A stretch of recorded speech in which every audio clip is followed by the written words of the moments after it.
My name is Julie O'Connor-Efima. I am the director and founder of the Evolution Arts Center. Evolution Arts Center first opened in 2017, and we were doing really well. We had children's parties and theater camps, and we had some bands come and play. We even had a improvisational comedy class once a week. There were painting parties and all kinds of interesting crafts that we would do. We had cookie bake-offs and chili cook-offs, just about anything that you could think of. Everything was going well through 2017 and 2018, and 19 was good too. And then we all know that COVID hit. COVID was exceptionally hard on theaters and the performing arts because it was the first venue to be asked to shut down completely, and then they were the last to be allowed to open up again. During COVID, one of our advantages over some of the other retail spaces was that this Salvation Army's closed down, the Goodwill, places that you could just donate things weren't available to the public, and the public was spending hours and hours and hours just cleaning out their spaces. Attics and basements and places that no one had time to clean out before, they were spending all of their time indoors doing that. So we opened our garage door to anyone who wanted to bring us donations. And wow, did the donations stack up. We got everything from, clothing to golf clubs to any tchotchkes and just anything that people didn't want or didn't know what to do with anymore. So I began selling them on the marketplace and eBay just to keep our lights on. We even made it a habit of recycling every can, every piece of metal, every single thing in this entire place that we could. Anything to make a buck. Even though these places were shut down, we still had to pay the light bill. We still had to pay the sewer and the gas bill and everything else that comes in play when you own a building. So we had no choice but to scrounge and do whatever it was we could possibly do to get by.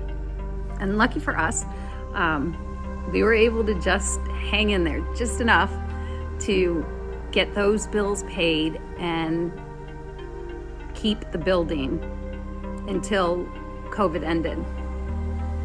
But then, just when you thought it was safe to come out of the water, Valley Street in front of the Art Center went under construction, and it went under construction in a big way.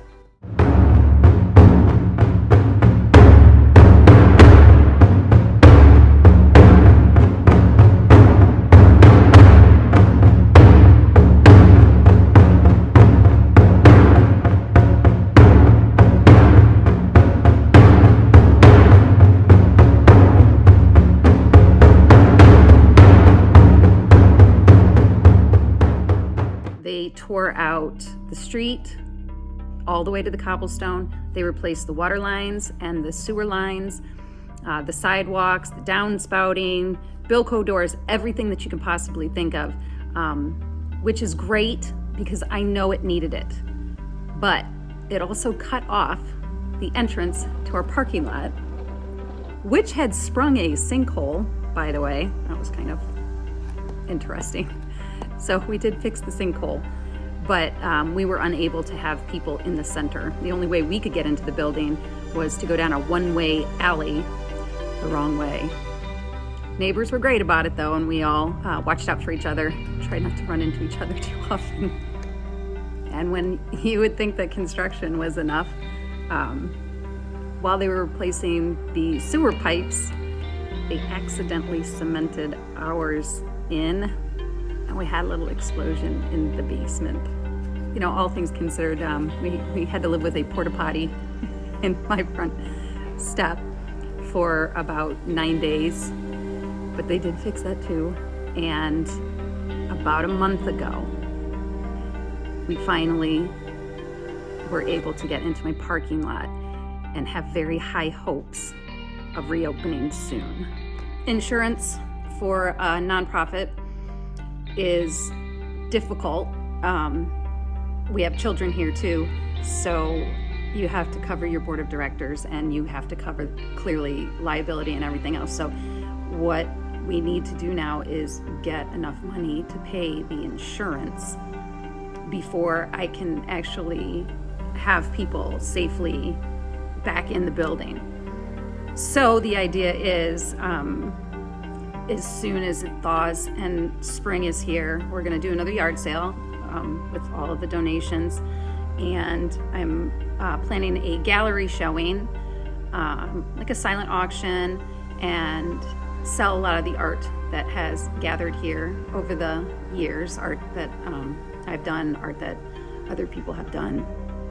And then if we can get that covered, we can go back and give it a shot. It's going to take a lot of cleaning because this place has clearly turned into more of a like living space than it has a workspace.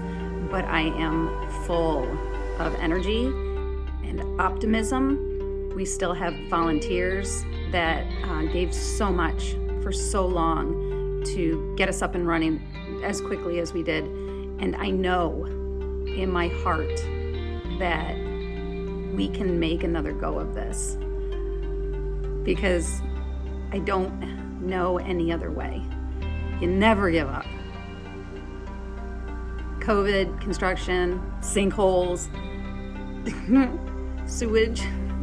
I'm so sure that art is so necessary that I would have taken this leap even if I had known. But man, no one ever saw all this coming. We're gonna do this again.